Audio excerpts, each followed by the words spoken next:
ഹരിത വിപ്ലവത്തിലൂടെ ആഗോള റെയിൽവേ ഭൂപടം തിരുത്തിക്കുറിക്കാൻ Indian railway ഒരുങ്ങുന്നു. ഇന്ത്യയുടെ ആദ്യത്തെ തദ്ദേശീയ ഹൈഡ്രജൻ ട്രെയിനായ നമോ ഗ്രീൻ റെയിൽ ഹരിയാനയിലെ ജിന്ദ് സോണിപത്ത് പാതയിൽ മണിക്കൂറിൽ 120 കിലോമീറ്റർ വേഗതയിലുള്ള അന്തിമ എഞ്ചിനീയറിംഗ് പരീക്ഷണോട്ടം വിജയകരമായി പൂർത്തിയാക്കി. പരിസ്ഥിതി സൗഹൃദ പൊതുഗതാഗത രംഗത്ത് വികസിത രാജ്യങ്ങളെപ്പോലും പിന്നിലാക്കുന്ന കുതിപ്പാണ് ഇന്ത്യ നടത്തിയിരിക്കുന്നത്. ഇതോടെ യാത്രാ സർവീസുകൾ ആരംഭിക്കുന്നതിനുള്ള അവസാന അനുമതി പത്രത്തിനായി കാത്തിരിക്കുകയാണ് ഈ അത്യാധുനിക ട്രെയിൻ. ഹൈഡ്രജൻ ട്രെയിനുകളുടെ ഉപജ്ഞാതാക്കളായ ജർമ്മനിയെപ്പോലും അത്ഭുതപ്പെടുത്തുന്ന നേട്ടമാണ് ഇന്ത്യ സ്വന്തമാക്കിയിരിക്കുന്നത്. യൂറോപ്യൻ കമ്പനിയായ അൽസ്റ്റോം ജർമ്മനിയിൽ അവതരിപ്പിച്ച ഹൈഡ്രജൻ ട്രെയിനുകൾ സാങ്കേതിക തകരാറുകൾ മൂലം പ്രതിസന്ധി നേരിടുന്ന സമയത്താണ് ഇന്ത്യയുടെ ഈ വിജയം. ജർമ്മനിയിലെ 14 ട്രെയിനുകളിൽ വെറും 4 എണ്ണം മാത്രമാണ് ഇപ്പോൾ സർവീസ് നടത്തുന്നത്. എന്നാൽ ജർമ്മൻ ട്രെയിനുകളെക്കാൾ 5 ഇരട്ടി നീളമുള്ളതും സാങ്കേതികമായി ഏറെ മുന്നിലുമുള്ള 10 കോച്ചുകളടങ്ങിയ ഭീമൻ ട്രെയിൻ സെറ്റാണ് ഇന്ത്യ പൂർണ്ണമായും തദ്ദേശീയമായി നിർമ്മിച്ച് വിജയകരമായി ട്രാക്കിലിറക്കിയിരിക്കുന്നത്. ലക്നൌവിലെ റെയിൽവേ ഗവേഷണ രൂപകൽപ്പന നിലവാര സംഘടനയുടെ ഉന്നത ഉദ്യോഗസ്ഥരുടെ മേൽനോട്ടത്തിലായിരുന്നു ജിന്ദ് സ്റ്റേഷനിൽ നിന്ന് ആരംഭിച്ച അതിവേഗ പരീക്ഷണ ഓട്ടം. ട്രെയിനിന്റെ അടിയന്തര ബ്രേക്കിംഗ് സംവിധാനം, കുലുക്കം, വിവിധ വേഗതകളിലുള്ള സുരക്ഷാ മാനദണ്ഡങ്ങൾ എന്നിവയാണ് ഈ ഘട്ടത്തിൽ പരിശോധിച്ചത്.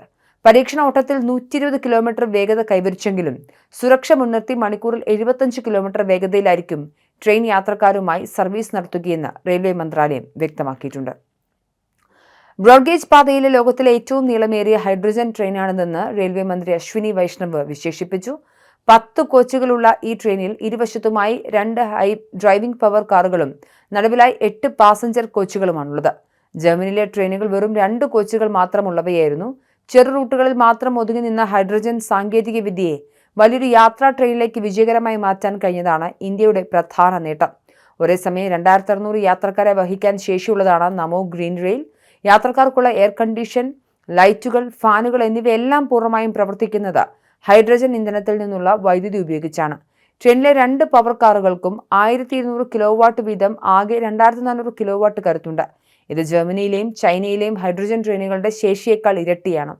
ഒറ്റത്തവണ ഇന്ധനം നിറച്ചാൽ ട്രെയിനിന് 250 കിലോമീറ്റർ വരെ സഞ്ചരിക്കാൻ സാധിക്കും. ചെന്നൈയിലെ ഇന്റഗ്രൽ കോച്ച് ഫാക്ടറിയിലാണ് ഈ ട്രെയിനിന്റെ ബോഡി നിർമ്മിച്ചത്. ഹൈദരാബാദ് ആസ്ഥാനമായുള്ള മേധ സെർവോ ഡ്രൈവ്സ് കമ്പനിയാണ് ഇതിന്റെ സിസ്റ്റം ഇന്റഗ്രേഷൻ പൂർത്തിയാക്കിയത്. എന്നാൽ ട്രെയിനിന്റെ ഹൃദയഭാഗമായ ഇന്ധന സെൽ സ്റ്റാക്കുകൾ കാനഡയിലെ പ്രമുഖ കമ്പനിയായ ബെല്ലാർഡ് പവർ സിസ്റ്റംസിൽ നിന്നാണ് ഇറക്കുമതി ചെയ്തത്. 100 കിലോവാട്ടിന്റെ 8 പ്രോട്ടോൺ എക്സ്ചേഞ്ച് മെംബ്രൻ യൂണിറ്റുകളാണ് ഇതിനായി ഉപയോഗിച്ചിരിക്കുന്നത്. വരും നാളുകളിൽ ഈ സാങ്കേതികവിദ്യയും ഇന്ത്യയിൽ തന്നെ നിർമ്മിക്കാനുള്ള ശ്രമത്തിലാണ് ശാസ്ത്രലോകം.